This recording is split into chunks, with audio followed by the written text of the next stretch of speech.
an epidemic in our country, or throughout the world for that matter.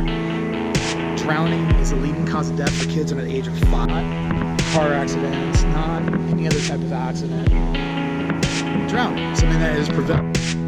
A quarter of the U.S. population of adults can't swim at all. It's not swim a little bit, but not able to swim at all. Question for you. Have you swam this summer? Have you gone swimming? Can you swim? Do your kids swim? Or are you frustrated right now? You feel uncomfortable in the water, you can't even enjoy the water, or your kids, you keep going through swim lessons and your kids are not learning to swim. You've tried swim lessons and you have been unsuccessful. You think that your kids just can't learn to swim? I'm here to tell you that that's not true. There's 3 things that you can do right now to help yourself or your kids learn to swim and to do even better in swim lessons right now.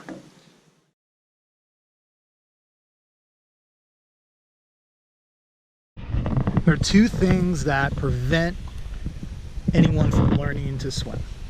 One is just the water sensitivity.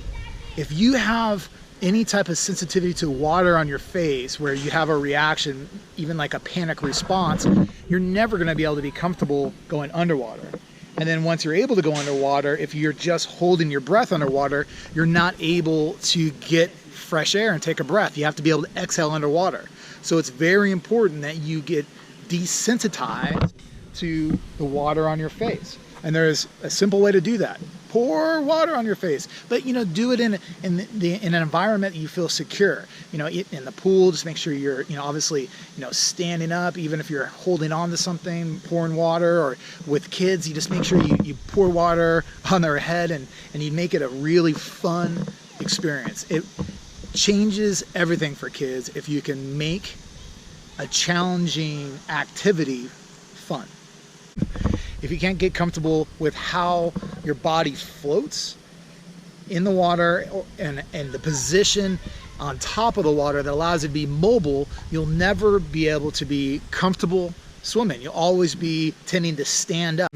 You're going to tend to have a fight or flight response and essentially stand up in the water, which pulls you under.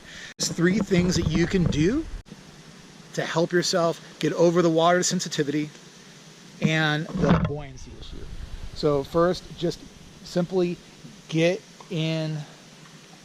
wet, right? So pouring water on your head, if you have to do it in the shower, whatever it takes, just pour water on your head. You want to get buckets of water and pour it right down your face. Now with kids, if you do that and they have anxiety, then you're going to initiate a panic response when you just pour water right on their face. So you have to, again, make it fun. But if you start with pouring the water on the back of their head or on their ears, then it makes it a lot easier when you pour the water on their face. You want to do it on 3, so you're teaching a verbal cue.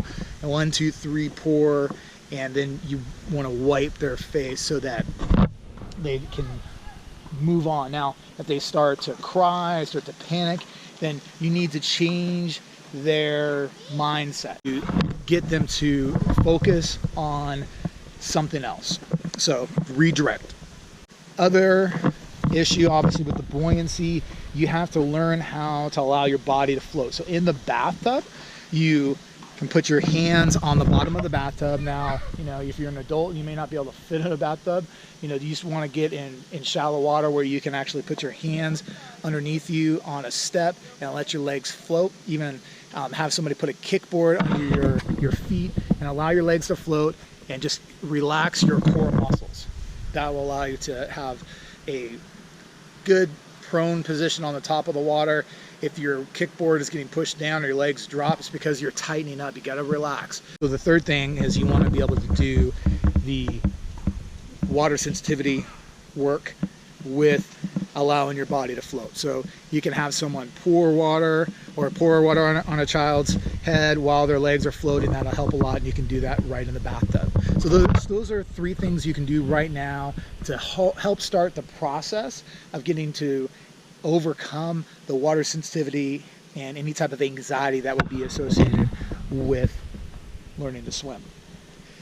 So I want to encourage you to subscribe to our channel, and I also want you to know that we have a entire course available. Leave a comment, by the way, but if you go into the base of this description, I will include a link to the course, and for the first 10 people that go through the link, it'll be free. So go right now, and I just want you to go there and be able to experience these videos that I've taken the time to create, really to help you as a parent, or even to self-teach yourself to swim. You know, can you swim? Do you swim well? Are you able to swim laps? Are you able to use swimming for fitness? Are you able to enjoy water sports like, you know, wakeboarding, water skiing, surfing? If you're not able to be comfortable in the water, then you're missing out on so many amazing activities and just fitness oriented activities that you can be doing. You know, as we get older, you need to try to find low impact activities. Swimming is the best one, but if you obviously haven't learned to swim, then it's going to be a very difficult thing to do.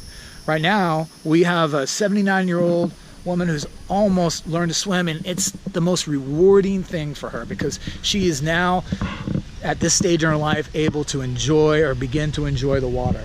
And then we have, you know, 2.5-year-olds that, you know, are able to just be relaxed in the middle of the pool, and their parents don't have to worry about if they're, you know, going to get in trouble. I mean, obviously you want to make sure your eyes are always on your kids when you're around the water, but, you know, if you're able to see that your child can take breaths and be able to maintain a position so they can be mobile in the water, man, there's nothing more valuable than that.